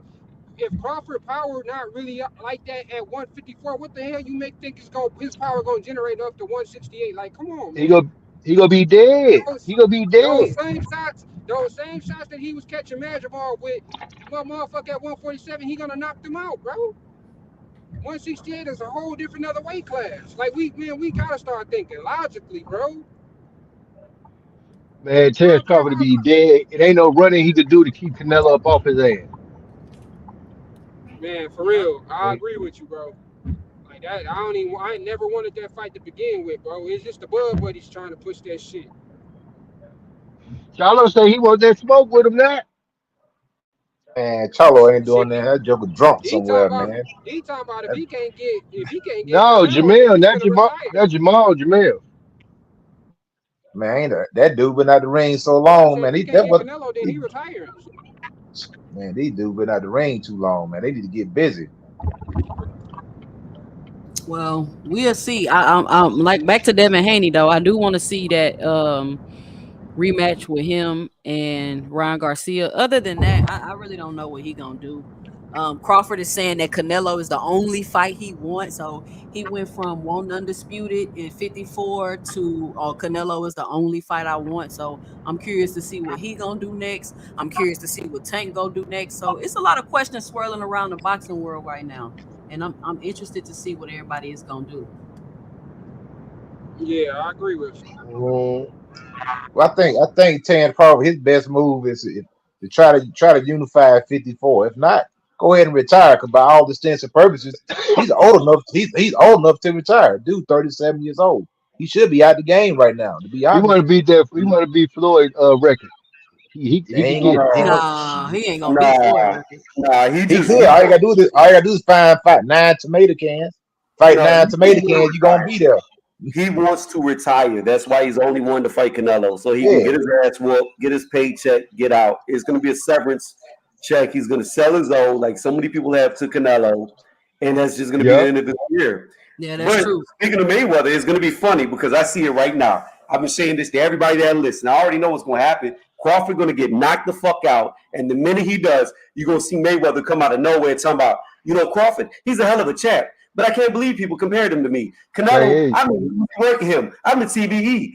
Crawford, he got knocked out. Like, he's going to talk so much shit about Crawford the minute Canelo beats him. Watch. Okay, Alden Johnson says, salute 2 Cents Boxing. Thank you for coming into the chat. Make sure you hit that like and subscribe button if you haven't already. Crawford walks around at 180. He can make the weight, and Crawford has skills. Canelo advantage is power. He doesn't have skills like Yeah, Crawford. Bud wins on but the cards in the close one. You think that they gonna let Bud beat you can leave. Canelo You on can. I cards, can let the bro? door. They not gonna let Bud beat Canelo on cards, Huh? bro. He, Yeah, I'm gonna get it. he, he almost got I robbed his see it. I last see it. fight. That Yep. fight wasn't even close. You know they ain't gonna let he ain't gonna let Canelo win. They gave this dude throw 270 punches or something in the 12 round fight, and he almost got the nod. That dude didn't do nothing. Madrimov, he didn't do nothing in the fight, standing there What are posturing you and talking faint the about? whole night. What are That you dude talking didn't about? do nothing, man. He Madrimov. Mashmadov threw like 120 less punches and damn near landed the same amount of punches. Like it was only 11 punches different in between the two of them landed. So Israel did a lot. He damn near hit Crawford as much as Crawford hit him, but he was more economical. But the thing about it is this: Crawford said the main thing of that fight, the difference was how strong Israel was. Well, if you think Israel's strong, you are not ready for Canelo because Canelo will ragdoll you. Yep. I don't want Beat And them. him up another real thing, I good. want and Canelo to this fight at this 168. and Coach Eddie, you can attest to this. Another thing people don't take into consideration is it don't matter your walk around weight. You can't just jump up 2, 3, 4 weight classes and Hey, you haven't even acclimated to that weight. It's completely different than you just walking around. You got to get used to the power up there. You got to get y'all think y'all gonna take Terrence Crawford, throw some pounds on him. He gonna have the same power. He gonna have the same movement. He gonna have the same stamina. All of that is going to be different. So this Terrence Crawford they that you go think beat you're him up. gonna see at 168 pounds, you're not gonna see that. It's gonna be different. It's gonna be completely different. They, hey, they go Well, beat him up, man. Cause he I trained to think lose weight. He don't train to I fight at think that weight class. I think the difference is like when guys go up and move, when they move up to these different weight classes, they only think they can beat certain fighters. My assessment is when you move up, can you campaign there? Like when Canelo moved up to 175, he moved up for a Pacific fight. He can't campaign at 175. He's too small. But he can beat certain fighters at 175 because of the style matchup. So at the end of the day, Yeah, you never know how the style could match up right. We might find out, we might not. Tan Crawford might be in it again and make a good showing for himself because of the height. Canelo's not a tall guy. He's not a very active fighter. He doesn't throw a million punches. He doesn't overwhelm you with his activity. And Canelo's getting a little older himself. He's 35 years old. He's slowing up, so it could be interesting. It could be interesting. I'm not gonna sit there and say that Canelo knocks him out because to me, Canelo has never just been this super duper power puncher that we like to believe that he is. He has like a 60% knockout rate. And he's not like a Deontay Wilder when he's knocking, 9 out of 10 people's out. He's not that type of guy. He's a good puncher, but he's not this devastating monster that people try to make him out to be. I would favor Canelo to win the fight. He'll be the betting favorite, but I think Crawford can make it interesting with his movement and his IQ. That's my opinion. I Well, don't think so. I He want to gonna see walk it. him down and beat him up. I want to see it. I want to see it. I want to see it because so we can stop this. We already seen what happened when Charlo went up there, and Charlo went from 154 to 168. You got a fighter that started at 135, guys. But you look at that one thing, you're looking at something the intangible. Didn't have the mentality. Charlo is a dog in the ring. So the Man, fact that he Charlo lost wasn't that fight talking as a soon lot as he about signed that what paper. he felt from Canelo. That's He my was point scared. that I'm Yep, trying that's to what I make. believe too. Soon as That he fool signed was, that paper, he he was lost scared that since day fight. one. Think about this. What about all the if I put it like this, if Canelo was black, Charlo would have fought him hard. Charlo showed that dude too much respect. You know what I'm saying? Even And from Terrence Crawford even gonna from do the the press same conference. thing. Terrence Even Crawford from gonna the do the press same conference, he was thing. scared. Charlo was Terrence scared Crawford from gonna do the the get same up. thing. You think Terrence Crawford gonna be up there cussing Canelo out and talking shit to him? Nah, he gonna But act just like everybody else do when they fight Canelo. Terrence Crawford didn't do that to Errol Spence either. He didn't cuss him out. I'm just saying. My point is, So he gonna act the same way. this is how I see it, right? It's to me, Crawford versus Canelo is going to look no different than McCauley versus Anderson. You could tell Jared Anderson was way more skilled than McCauley, right? Way more skilled. Anderson came there to win because he was floored several times and kept getting up. But at the end of the day, Anderson didn't have the firepower, nor could he take what was coming at him. He just kept getting dropped every time he was hit, and McCauley just walked through him. I don't care if you're a man, you could be a grown man who never boxed in your life. Put a silver gloves champion in there, and you're going to mollywop him because of the strength difference, the size difference, the power difference. There are weight classes for a reason. You're not going to have a guy go up to his sixth weight class and fight a guy in Canelo who dominates at 168, fighting guys who are over 200 pounds by fight night. And Crawford is going to be around the smallest dude he's fought in years, probably the smallest guy he's fought in over 10 years. And then Crawford's going to do something. He's just going to get steamrolled. He's going to get flattened. It's going to look like a grown man against a child. Dave Skates all day. What up? Go hard I boxing. What up? disagree Make sure with y'all that, hit but that like I and would subscribe agree button. to Mr. disagree. Blue, what up? Yeah, I mean, we gotta agree or disagree, but who else do you think that? Because we gotta think, right? Canelo is the best 168 pounder. Who Y'all else keep in the forgetting this man 68 already done division? lost. This man done Hold on, lost wait, two wait, wait, times wait, wait. already. I mean, I get it, but listen to my question. Who else can Crawford beat at 6? Who else could Crawford beat at 68?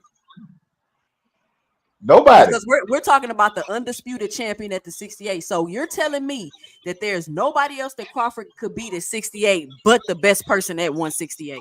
I mean, he might be able to beat some of them little guys on the lower totem pole at 168, but top guys, like that's what it is when you fighting the top guy supposedly. But like I say, at the end of the day, I don't even think Canelo is the best 168. He ducked David Benavidez.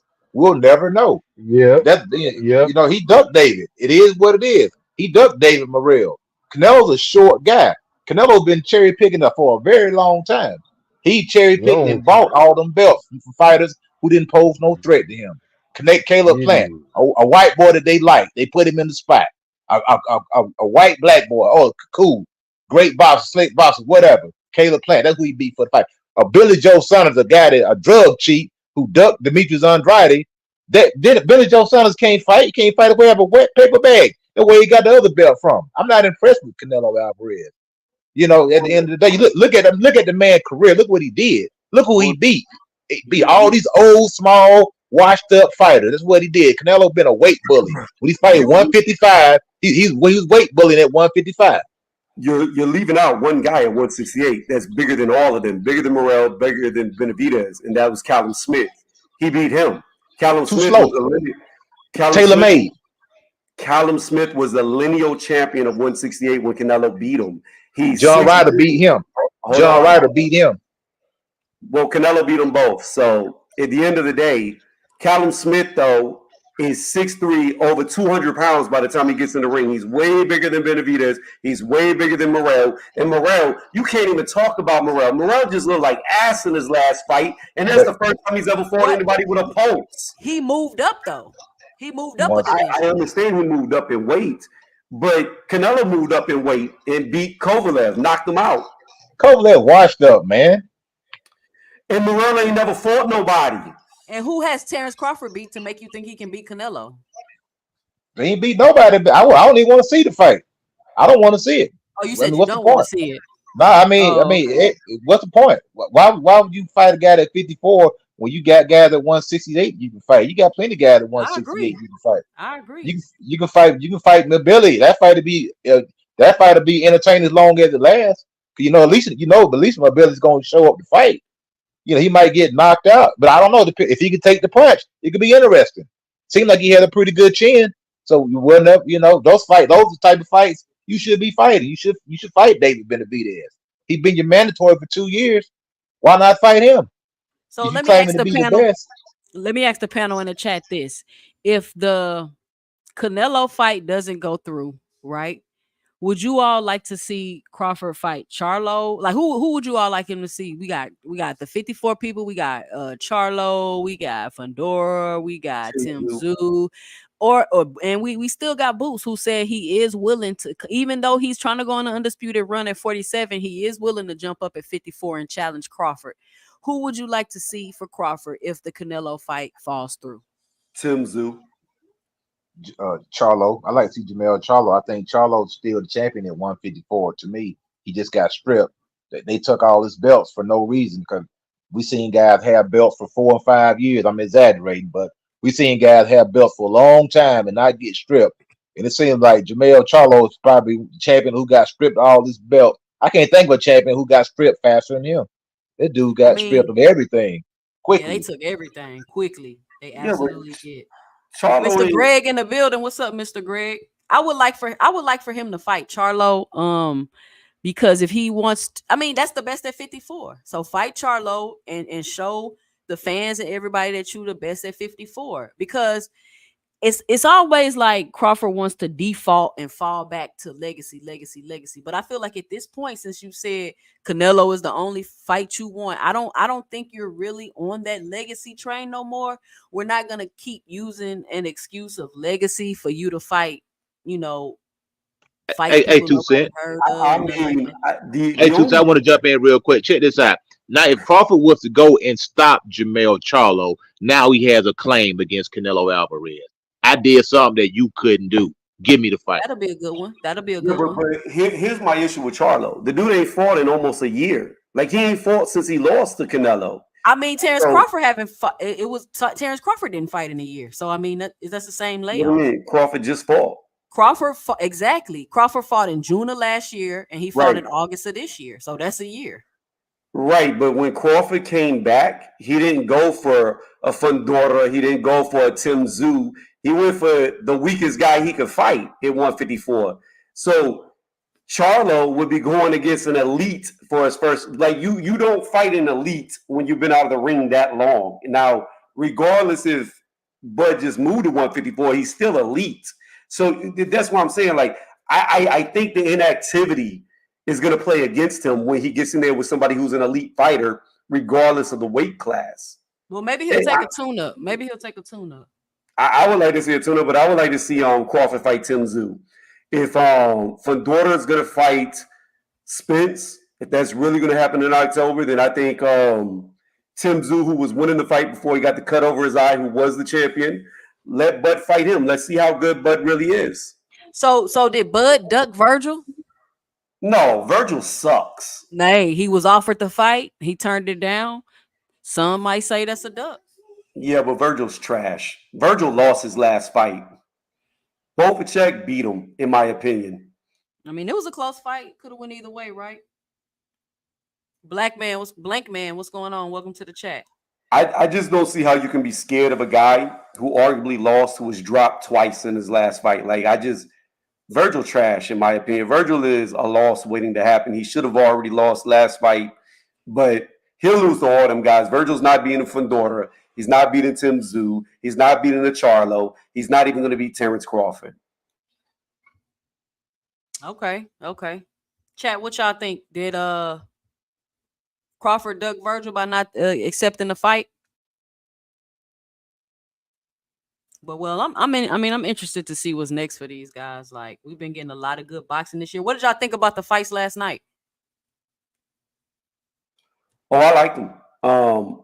I really want to see him Billy versus Canelo because I personally think he beats Canelo. Really? Yeah, I think No he beats. way. I'm telling you, I think he beats him. How? Because here's the thing about Canelo. Canelo has shown, especially recently, in every fight he gets in, he gets very, very slow and exhausted towards the stretch of the fight, especially since he's been off of his stakes. He tires down and his work rate goes down a lot.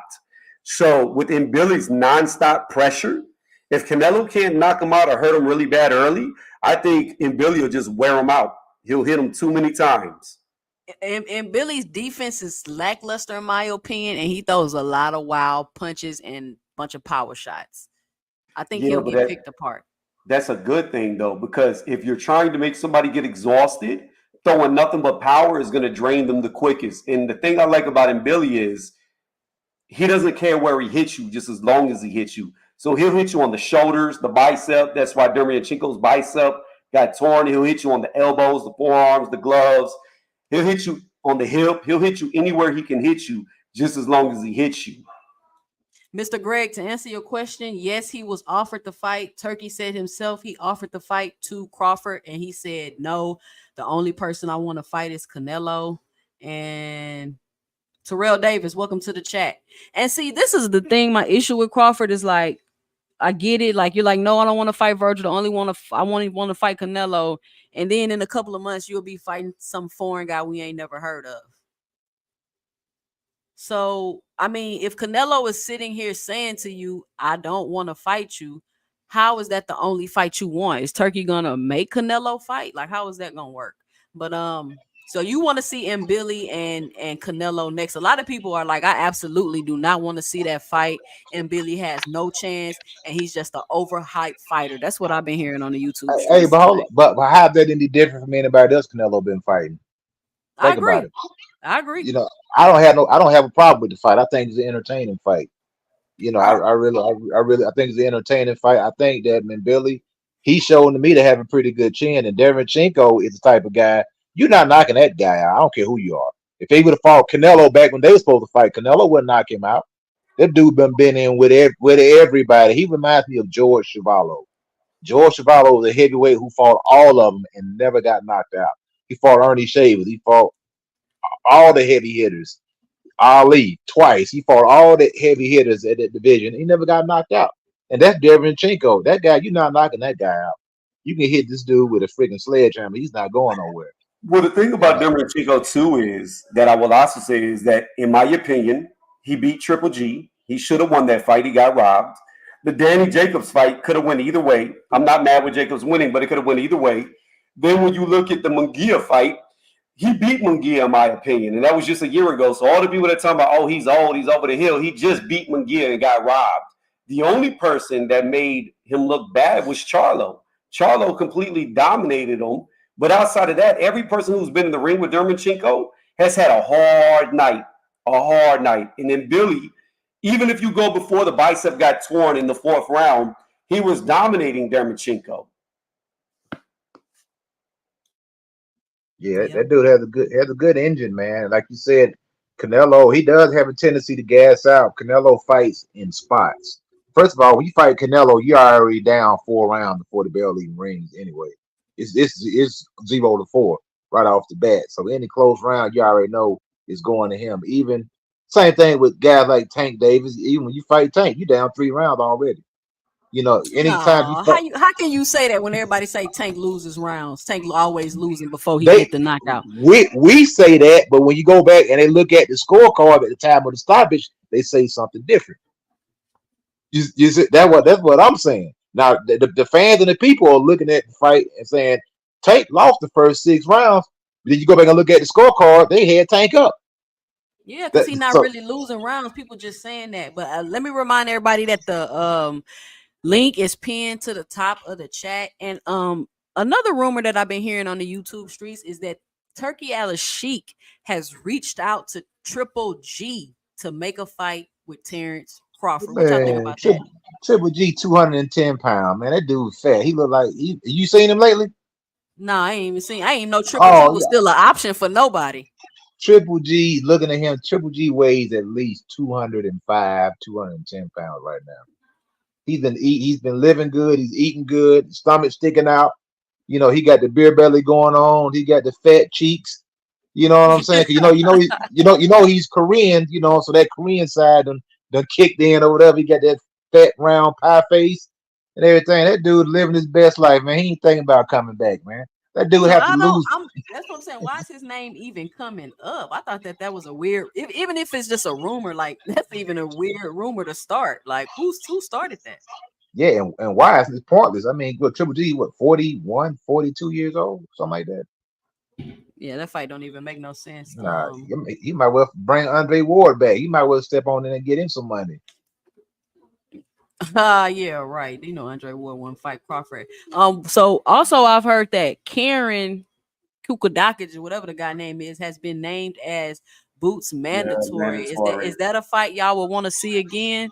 I mean, he Man, literally watched the dude 12 zip. I know he get the Kieran's footwork in the ring gave Boots some problems, and he wasn't able to look how he normally look and perform how he normally perform or get the stoppage or the knockout. But is that a fight that y'all want to see again? And is Boots staying at 47 ruining his brand? because I think the fact that he already has to rematch Karen or fight him again should be a big sign to Boots. Just go head up to 54, dude. Like, I understand you want to be undisputed at 47, but we don't even know how long this gonna take. We don't know if they're gonna try to wait you out till they think you can't make the weight no more. I mean, it took Spence like 12 years to finally get to an undisputed fight. Well, I think if Booth moves up to 54, he's not gonna look like Superman anymore because those guys are big. You talking about those? You basically all those guys are big. He got it's a lot of work at 154. If I'm him, I'm cleaning up 147.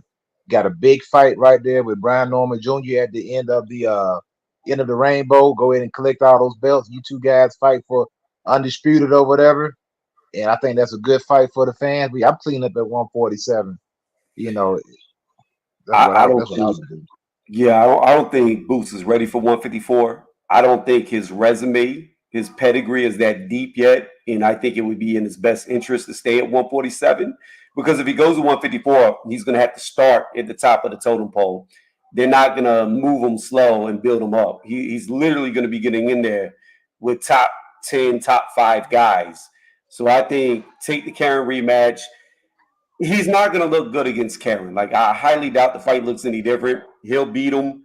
Karen won't land enough to win the rounds, but he'll make it look very ugly for Boots. It's just going to be a hard style for Boots. But, yeah, I agree with Coach Eddie. Collect the belts, then move up, or at least get a couple of more fights against bigger names at 147 before you do try to fight all the actual killers at 154. I don't. D for the win. Salute. Thank you for joining the chat. Make sure you hit that like and subscribe button. But this is what I'm saying though, Tony. I really believe that people are ducking Boots, right? I don't think he's just saying people ducking him and he low-key got a side quest plan that he trying to make. So my point is, if he stays at 47, how long is it going to take for him to reach these goals that he's trying to get to? I mean, literally, Boots is having a tough time finding opponents.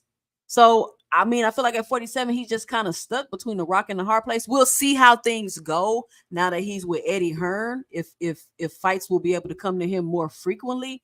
But people literally ducking this guy. So, Well, I mean, what is he supposed to do? And then on top of that, people are going to keep saying, like you just said, well, he ain't fought nobody, he ain't did this and he did. How is he going to do that? How is he going to ever accomplish that? Well, I don't know who's ducking him. Like, I don't know who he's tried to fight that's said they wouldn't fight him. So I think a lot of people say a lot of people are ducking people, but like, that's what I'm saying. I think he's legit saying that Crowley just ducked the man like 5 different. He ain't even ranked no more because he doesn't want to fight. Cody Crowley had been out of the ring for like what, a year and a half, was suicidal, had all this other stuff going on. I don't even know if that dude's boxing anymore. Like, but I mean, I don't even know why the Cody Crowley fight was even talked about. It should have been like Stanionis if you're going to go for somebody like that. Stanionis already said he didn't want to fight Boots though. That's what I'm saying. These people have already turned down fights. When did Stanionis turn down the fight? We got Blaze P for P in the building. What's going on, Blaze? Peace, y'all. I don't want to interrupt, but I do got, some input on this particular subject that y'all talking about, but I appreciate you having me on the show.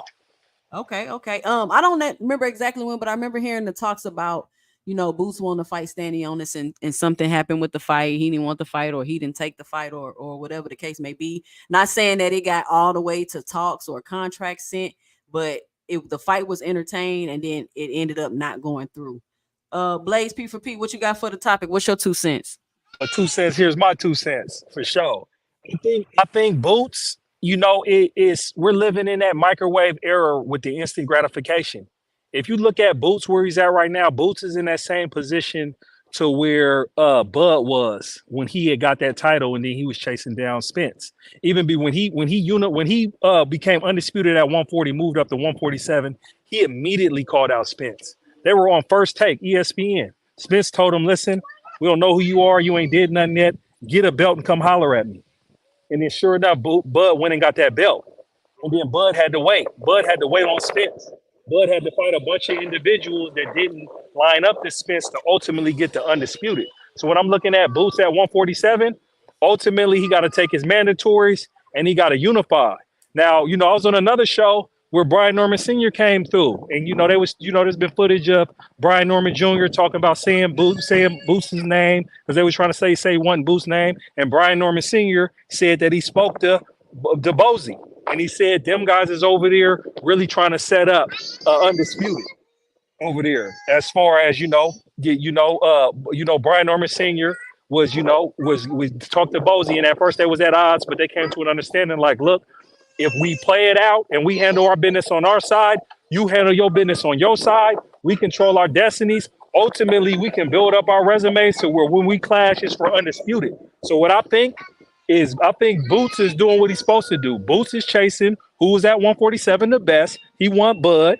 I don't think he's going up to 154 because I think he got prime opportunity to really show and shine at 147. So that's pretty much my 2 cents. It's like, it's a process. I think over these next couple of years, Boots will finally get the credit that he needs. He'll get some unification bouts, and then he'll ultimately get to undisputed. Now, my thing is with his size, he can move up to 154. Me, honestly, I want to see the Bud in Boots, but that's wishful thinking for me. Bud's 37. It has to come more sooner than later. Bud's at 154. Boots will have to go to 154, and then Boots will have to get a belt to even make it even worth Bud's while to even consider that particular fight. And so, that's just my 2 cents. I think Boots is I think a couple years from now, what we're saying now, it won't even be a conversation. He's just in that space to where he's the best at 147. Anybody that he beats at 147, they're going to criticize or not. I didn't really at first, when I seen the Karen rematch, I was like, why would you do that? But it's his mandatory. So I'm like, oh, okay, I can respect that. And he didn't really fare so well. I'm interested to see how other greats did. If I look at Mayweather had a couple rematches with fighters who people and haters tried to argue that he might not have lost or were close, and then came in that second fight and won decisively. I think that would actually help Boots. If he fights Karen in his mandatory, Karen 12 zip. He already beat him 12 zip. I mean, I know he only fighting him again because this is mandatory, but this is not like a rematch worthy fight. I know exactly, but what I'm saying, it's a sanctioning body for a belt. It's a mandatory. It'd be one thing if he picked him. Right. If he had just picked him, then we'll be like, what you wasting your time for? Because that's what I was like. Kieran, who was he? He's not on the radar. But they was like, according to the sanctioning body, he's a mandatory. Okay, all right. If he got to wait and can't get the other champions at 147 because Boots is somebody that people run from. There's fighters in these divisions that get ran from that lower competition. Shakur gets ran from, Tank gets ran from, Bud gets ran from. Right? Boots is one of those guys at 147 now. So if they're setting the mandatory to where his mandatory gonna challenge him, then the best Boots can do is knock him out. Because he won a shutout the last fight, but if they show that he can show that he's up in his level of skill in which he's putting the so-called nobody away, then that ups his branding. Because like we know with Tank, they'll argue, oh, Tank ain't fighting for no belts and all that, but Tank's the face of boxing because Tank performs in a phenomenal fashion. He's using his skill to get out of here. Boots' criticism is I didn't like the way he handled the last fight. It was easy money. He walked straight through, but he allowed us to have tape on him taking clean punches. When it's like I know good and well, and y'all know good and well when y'all watch Boots' tape in his whole career and not just highlights, is y'all know he got way more defense than he showed in that fight. Just his opponent didn't have any offense worthy of his respect, so he just ran through him. So I think, like I said, if he takes Karen and he's surgical with Karen and he gets him out of there, then that is still up. It's an easy fight. He'll be fresh to fight somebody 3-4 months from then, right? And then he just continue to collect, to unify, and then ultimately get a name. I think the best fight that'll up his status as far as a big name and put him on the map and people be like he's good as we think he is, if Teofimo was to actually step up in there and he was actually whoop him. Then we can say, hey, this is a dog. He done beat a dog. But you can call Teofimo a bum, right?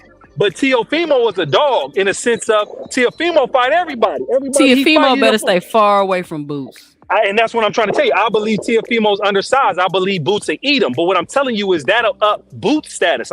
It's not about Teo, it's about Boots. If Boots was to eat Teo, demolish him, then it's a name that everybody will recognize because everybody's into the fandom and the celebrity and not the skill or the art of boxing, the martial arts of boxing, right? So everybody got to see names, see people fight other people that got names. It's like Bud beat Madronov. We didn't know who he was, but if you really are not a casual, but actually look at boxing, Madronov was very savvy. He had great footwork. He had a great strategy. He even had a strategy that went against what his tape was showing, right? Yeah. And so it was more of a challenge where it's like you're not giving Madronov respect, but he don't got a name. But anybody who really is a really sincere about the sport or done any type of combat or practice any type of discipline, then you can see that the challenges that Madronov gave him wasn't because of Bud's skill, but was because of the skill of Madronov and what he had and why he was, why he has that belt and why people who knew boxing considered him a challenge. But because he don't have a name, because he don't have a resume, they don't respect it. So they didn't see the footwork. They didn't see he move his body and slow you down and his arms move faster than his body and he's lining up that left with boots. Nobody sees that his footwork lines it up, and no sooner does he get his spacing where he gets to land, he launches it off. And he's willing to eat that jab to get off his right. Nobody's going to give him that. Real combat people who actually do combat sports or who actually look at the nuance of tape and watch fights 4 or 5 times and not simply highlights, will be like, look, that's why that was a challenge. So that's like what I'm saying is like Boots is that guy. I like Brian Norman too. I like what his dad, I like what they're doing. I think Brian Norman's defense is weak. I think he's a hell of a puncher, but he takes punches that will get him out of there if he was to fight somebody like Boots or somebody that was, that was a sound boxer. And so I'm interested to see if he can clean that up and really be somebody worthy of a name that's ranked at 147. But right now, Boots is at 147. And if you look at 147, there's not nobody that we can say at 147 right now that'll beat Boots. We'll be like, this guy clearly beat him. And so he's just suffering from nothing. So that's my 2 cents. 2 cents. Oh, appreciate it. Good cook, Blaze. P for P. Listen, I'm about to wrap up the show. I want to thank everybody for coming through, spending time with me on this Sunday evening. If you haven't already, make sure you hit that punch that like and subscribe button. You can always donate to the channel with the Cash App at 2 Cents Boxing. And I'm just going to go around the panel, let everybody get their final thoughts off. Coach Eddie, what you got? Thanks for having me on the platform. Thanks for the content. Keep doing a good job. I see your membership is growing a lot, so I'm going to salute you for that. And thank you. At the end of the day, we just got to remember these fighters, they're human beings. They're not Terminators. They're not Supermen. Our favorite fighter is not 20 times better than the guy that he's fighting. I think that's what people get messed up at when they see their guy not perform, or they be like, oh, he had a black eye. Guess what? In boxing, you get hit, you might get a black eye. Oh, he got his nose bloody. He got exposed. Oh, come on. All this stuff is ridiculous. It's punching. Somebody throwing punches at you. You know what I mean? So at the end of the day, we just got to keep it where it is. Understand that it's boxing. It's a combat sport. It's hand-to-hand combat. And like I say, I only take one punch. Any given day, if you don't prepare right, if you don't train right, if you're not living right, you can lose. It's not like basketball, or football. We just clearly better than the guy every time you step on the court. Boxing is one of those sports. What have you done for me lately? Where have you been doing 3, 4, 5 months? It'll show up in the ring. So at the end of the day, that's all I had to say. That's my 2 cents. All right. Tony Reviews, what you got? Give me your closing remarks. I appreciate you letting me on like always. It was fun. I respect everybody's opinion, even if we disagreed. I would say, to me, Boots' biggest issue is when he came into fame. Pretty much everybody at 147 has either retired or they moved up in weight. So a lot of the big names that he could have beat aren't there for him to beat. So that's a big issue for him. Outside of that, I don't think he should move up. I think he should fight the other young guys, like a Stanionis. He could even take on, I don't know where this guy even fights at right now, but a huge name would be like Conor Ben. I don't know if he's 154 or 147, or even like a Blair Cobbs. Even though most people say he'd run through Blair Cobbs, at least Blair is going to promote the shit out of the fight, so he'll build a name for himself. Brian Norman, I think that fight right there is like going to prove who the best at 147 is, because I would say those two are probably the two on top. On that note, I'm out, and thank you again, and y'all hit that thumbs up. All right, thank you for coming by. Blaze P for P, you the last one up. Let me get your closing remarks.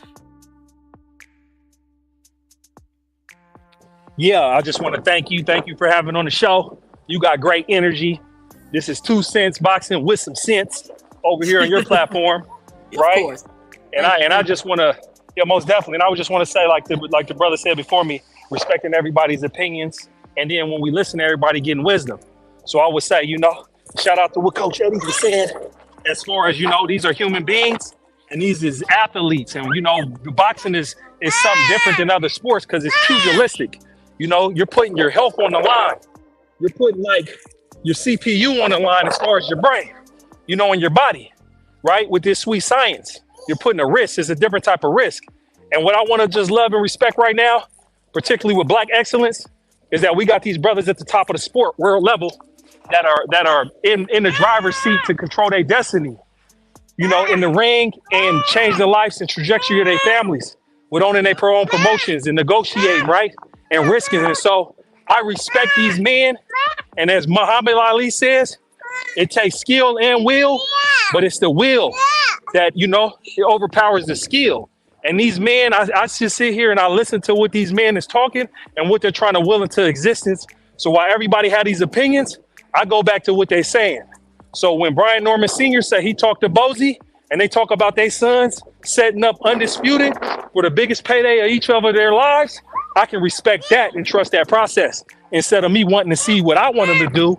Respect these Black men of excellence coming from where we come from in this culture in America and in the world as Black people, and have them, determine their destiny on their particular terms. And what I would say, like the brother said before me, I think Boots and I think Bozy is the best at 147. I don't think Boots needs to go to 154, but Boots and Bozy they talked that, they said that as well. They're willing to, they want to clear out 147 and go to 154 and see if they can get with Bud. And like I said, I would just let us see them will into existence what they want to do with the sport that they're in, and they're in the top and they're in the conversation. And so, 2 Cent, I just thank you for allowing my 2 cent on your platform. Thank you. Make sure you subscribe to the channel if you haven't already subscribed. And thank you for coming and dropping your 2 cents today. I appreciate it.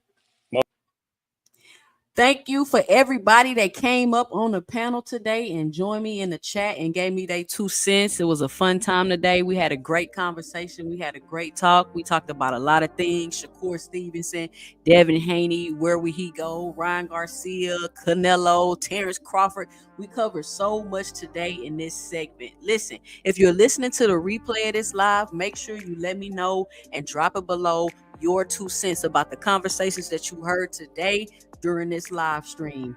Listen, and let me say this real quick. Now, y'all know y'all hyping up Black Cobbs in this chat. Y'all gotta stop it. I don't even know why Black Cobb and Boots' name is even being mentioned in the same sentence. Y'all funny for that. But I want to thank everybody for stopping by today. I'm Jay, and this is our 2 cents, where we talk everything boxing, and everybody's entitled to their own opinion.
Thank you.